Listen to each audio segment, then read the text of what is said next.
வானம் இன்று மேகமூட்டத்துடன் காணப்படுகிறது. இப்படிங்கிற செய்திய நம்ம என்னைக்குமே பள்ளிக்கூடத்துக்கு கிளம்புறதுக்கு முன்னாடியோ, இல்ல அலுவலகத்துக்கு அப்பா, அம்மாக்கள் கிளம்புறதுக்கு முன்னாடியோ, கண்டிப்பா தொலைக்காட்சியிலயும், ரேடியோவிலயும் கேட்டிருப்போம்.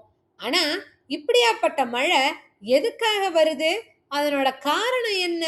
அப்படின்னு தெரிஞ்சுக்க இந்த கதைய முழுசா பாருங்க. அன்னைக்கு வானம் யாரோ தண்ணிய தொட்டு தொடச்ச மாதிரி பளிச்சுன்னு இருந்தது. அந்த நீல நிற வானத்துல வெள்ளை நிற மேகங்கள் அழகா எல்லா பக்கமும் சிதறி இருந்தாங்க. அதுலயும் ஒரு 3-4 குறும்பான மேகங்கள் அப்படியும் இப்படியுமா தங்களோட உருவத்தை மாத்தி மாத்தி விளையாடிக்கிட்டு இருந்தாங்க. ஆனா இவங்கெல்லாம் விளையாண்டுகிட்டு இருந்தாலும் தூரத்துல ஒரு மேகம் ஓரமா சோகமா பாவமா இருந்தது. அந்த மேகத்தோட பேரு மேகா. அத யாருமே எதுக்கும் சேர்த்துக்க மாட்டாங்க. இருந்தாலும் மேகாவுக்கு எல்லாத்தோடையும் பேசணும், விளையாடணும்னு ஆசை. ஆனா தைரியம் தான் இல்ல. அதனால இன்னைக்கு கஷ்டப்பட்டு தன்னோட மனதைரியத்த வரவழைச்சுக்கிட்டு கேட்டுச்சு. "என்னையும் உங்களோட விளையாட சேர்த்துக்கிறீங்களா?" அப்படின்ட்டு. "என்ன மேகா, அவ்ளோ தூரத்துல இருந்துட்டு என்னமோ மெதுவா கேக்குற? சரி, நாங்க உன்ன சேர்த்துக்கிட்டா நீ எப்படி பறந்து வருவியா? மேகத்த நகர்த்துறதுக்கு காத்து வேணும். காத்து எங்களுக்கெல்லாம் தான் நண்பன். உனக்கு கிடையாது." அப்படின்னு சிரிச்சு நம்ம மேகாவ கிண்டல் பண்ணாங்க. மேகாவுக்கு ரொம்பவே கஷ்டமா போச்சு. ச்சே! நான் கம்முனு கேட்காமயே இருந்திருக்கலாம். ஒரே அவமானமா போச்சு. அப்படின்னு சொல்லிட்டு என்ன பண்றதுன்னே தெரியாம, இவங்க விளையாடுறதையும் பார்க்க புடிக்காம, கீழ குமிஞ்சு பார்த்துக்கிட்டு இருந்தது. அந்த நேரம் ஏதோ ஒரு வீட்ல இருந்து குட்டி பையன் ஒருத்தன் அழகா வெளியில வந்து, ஆசையா ம கையில மண்கரையோட, மூஞ்சில வேர்வை வடிஞ்சாலும் சிரிச்சுக்கிட்டே அழகா ஒரு மரக்கண்ண நட்டு வச்சுக்கிட்டு இருந்தான். அத பார்த்தனிவே மேகாவுக்கு மனசுல இருந்த பாரமே குறைஞ்ச மாரி இருந்துச்சு. அன்னையிலிருந்து அந்த குட்டி பையனையும், அவனோட மரக்கண்ணையும் வேடிக்கை பார்க்கறது தான் நம்ம மேகாவோட மிகப்பெரிய பொழுதுபோக்குன்னே வச்சுக்கலாம். அந்த குட்டி பையன் தினமும் தண்ணி ஊத்துறதையும், அத சுத்தி களை செடிகள் வளராம தடுக்கிறதையும் ரசிச்சு ரசிச்சு மேகா பார்த்துக்கிட்டு இருக்கும். அந்த கண்ணு மட்டும் இல்ல, நம்மளோட மேகாவும் கொஞ்சம் கொஞ்சமா வளர ஆரம்பிச்சுது. இப்போ குட்டி மேகமா இருந்த மேகா கொஞ்சமா பெரிய மேகமாயிடுச்சு. அன்னைக்கு விளையாடிட்டு இருந்த மேகங்கள்லாம் இன்னைக்கு கிட்ட வந்து, "மேகா, என்ன ரொம்ப வளர்ந்துகிட்டே போற? ம், ம். நல்லா இவ்ளோ பெருசாயிட்டியா? சரி, இனிமே நாங்க உன்ன விளையாட்டுல சேர்த்துக்கிட்டா நீ எப்படி வருவ? காத்து சின்னதா இருந்தா கூட உன்ன தள்ளிவிடும். இப்ப பெருசாயிட்ட. என்ன பண்ணுவ? உன்னெல்லாம் நாங்க விளையாட்டுக்கு சேர்த்திட்டு எங்கனால அலைய முடியாதுப்பா." ஹ்ம். அப்படின்னு பழிப்பு காமிச்சுட்டு போயிட்டாங்க. மேகாவுக்கு ஒரே கஷ்டமா போச்சு. கடவுள் ஏன் என்ன இப்படி சோதிக்கிறாரு? நான் என்ன பாவம் பண்ணேன்? நான் பெருசா இருக்கிறது ஏன் தப்பா? அப்படின்னு ரொம்ப வருத்தமாயிடுச்சு. தன்னோட ஒரே பொழுதுபோக்கான அந்த குட்டி பையனையும் அந்த மரக்கண்ணையுமே பார்த்துக்கிட்டு இருக்குது மேகா. இப்போ அது மரக்கண்ணு இல்ல, கொஞ்சம் செடி அளவுக்கு நல்லாவே வளர்ந்துருச்சு. அது மட்டும் இல்ல, அந்த குட்டி பையன் தன்னோட சொந்த கதை சோகக்கதையெல்லாம் அந்த கண்ணுக்கிட்ட ஆர்வமா சொல்லிக்கிட்டு இருந்தான். "மரம், நீ கவலைப்படாத. நீ இன்னும் ரொம்ப உயரமா அதோ அந்த வானம் வரைக்கும் வளருவ. அந்த மேகம்லாம் உனக்குள்ள போகும். நீ அவ்ளோ பெரிய மரமா வளர்ந்தாலும் உன்னை நான் பத்திரமா பார்த்துப்பேன். உன்னை ஏதாவது ஆடோ மாடோ சாப்பிட வராம நான் பாதுகாத்துக்குவேன், சரியா?" அப்படின்னு அந்த குழந்தை வாஞ்சையோட பேசுறத பார்த்தனையும், தனக்கு யாரும் இல்லன்னு மேகா நினைச்ச அதனோட எண்ணம்லாம் அப்படியே பஞ்சா பறந்து போன மாரி இருந்துச்சு. இப்போ மரக்கன்னு நல்லாவே தழைஞ்சுகிச்சு. ஆனா மேகா கிட்ட தான் வளர்ச்சி மாற்றம் ரொம்பவே பயங்கரமா இருந்தது. ஓரளவுக்கு பெரிய மேகமா இருந்த மேகம் இப்போ நல்லா பெருசாயிருச்சு. அது மட்டும் இல்ல, வெண்மையான நிறத்துல இருந்த மேகா இப்ப கொஞ்சம் கொஞ்சமா கருப்பாக ஆரம்பிச்சது. அந்த குட்டி மேகங்களுக்கு ஒரே கொண்டாட்டம். நம்ம மேகா கிட்ட வந்து கொக்கரிச்சுக்கிட்டு இருந்தாங்க.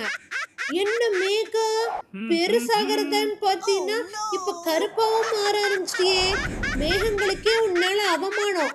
பாரு, உன்னோட நிறம் என்ன? உருவம் என்ன? உன்னை எல்லாம் குழந்தைங்க பார்த்தாங்கன்னா, அவ்வளோதான் பயந்துக்குவாங்க. எல்லா குழந்தைங்களும் வானத்துல நிலாவையும் மேகத்தையும் காமிச்சுதான் சோறு ஊட்டுவாங்க. முன்னெல்லாம் யாரு காமிப்பாங்க? அப்படின்னு அந்த மேகம் சொன்னதுதான் நம்மளோட மேகாவுக்கு வருத்தம் தாங்கவே முடியல. ஏன் கடவுளே, நான் என்ன பாவம் பண்ணேன்? உருவம் தான் மாறுதுன்னு பார்த்தா இப்ப என் நிறமும் மாறுது. ஏன் எனக்கு மட்டும் இந்த நிலைமை? அப்படின்னு அது புலம்புது. இதனோட புலம்பல் காரணமாவோ என்னவோ தெரியல, அடுத்த நாள்ல இருந்து சூரியனும் உக்கிரமாக ஆரம்பிச்சா. பின்ன பங்குனி மாச வெயில் என்ன குளு குளுனா இருக்கும்? அப்பா, ஊரே அப்படியே வெக்கையில துடிக்க ஆரம்பிச்சது. நம்ம குட்டி பையன் நட்டு வச்ச மரக்கண்ணும் அப்படியே வாடி வதங்க ஆரம்பிச்சிருச்சு. அவனும் தினமும் தண்ணி ஊத்துனான். முடிஞ்ச அளவுக்கு அதை பத்திரமா பார்த்துக்கிட்டான். என்ன பண்ணாக்கு என்ன, வெயில்ல மனுஷங்கனாலேயே தண்ணி தாகம் தாங்க முடியல. செடிங்க என்ன பண்ணும்? மரமா இருந்தா கூட பரவாயில்ல, பாவம் அந்த செடி கொஞ்சம் கொஞ்சமா வாட ஆரம்பிச்சுது. நான் அந்த குட்டி பையனுக்கு அழுகையா வந்துச்சு. கடவுளே, எப்படியாச்சும் இந்த மரக்கண்ணை எனக்கு காப்பாத்தி கொடுத்துரு. எங்க பள்ளிக்கூடத்துல எனக்கு பாட்டெல்லாம் சொல்லி கொடுத்தாங்க. அத சொல்லி நான் வேண்டிக்கிறேன். மழையே மழையே வருவாயே, மண்ணை குளிர செய்வாயே, அழைப்பே நாடும் வருவாயே, அழகாய் காட்சி தருவாயே, துளி துளி நீராய் விழுகின்றாய், துயரம் போக்கி மகிழ்ந்திடுவாய், மழை நீர் தொட்டி நிரம்பிடவே, மழையே நீயும் வா வா வா.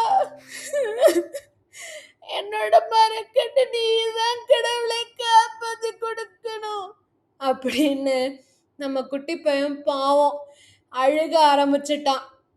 மேகாவுக்கு பக்கத்து மேகங்கள் கிண்டல் பண்றது ஒரு பக்கம்னா, இந்த குட்டி குழந்தை என்ன பண்றதுனே தெரியாம மழைக்காக வேண்டதை பார்த்தனையும் அதுக்கு கஷ்டமா போச்சு.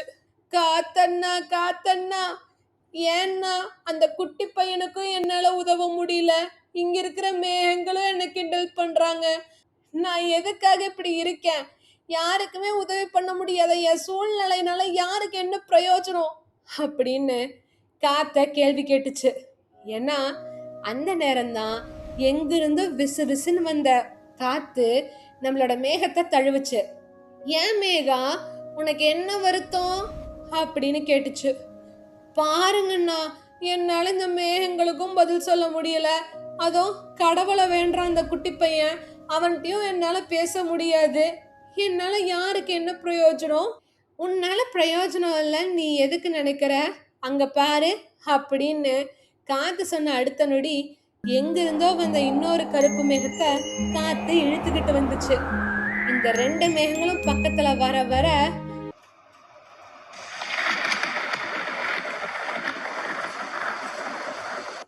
கடா முடான்னு சத்தம், எப்படி ஊரே அதிர்ற அளவுக்கு. இந்த சத்தத்தை கேட்டோன்னே தான் தாமதம். நம்ம மேகாவுக்கு ஒரே சந்தோஷம். என்னால 4 பேத்துக்கு பயன் வர போகுதான்னு சந்தோஷத்துல சிரிக்க ஆரம்பிச்சது. சிரிக்க மட்டும் இல்ல, அதனோட உற்சாகத்துல ஆனந்த கண்ணீரே விட ஆரம்பிச்சது. அப்படி விழுந்த அந்த கண்ணீர் தான் கொஞ்சம் கொஞ்சமா அந்த ஊரோட தாகத்தையே தீக்கிற நல்ல மழையா பெய்ய ஆரம்பிச்சது. மழை பெய்ய பெய்ய ஊர்ல இருந்த வெப்பம் தணிஞ்சது. அந்த ஊரே குளு குளுன்னு ஆச்சு. இப்போ அந்த குட்டி பையன் ஆசையா நட்டின செடியும் நல்லா தழைஞ்சது. இந்த மாதிரி அழகான சுவாரஸ்யமான கதைகளை கேட்க நம்ம சேனல் காஃபார் கதையை மறக்காம சப்ஸ்கிரைப் பண்ணிக்கோங்க. பாய்.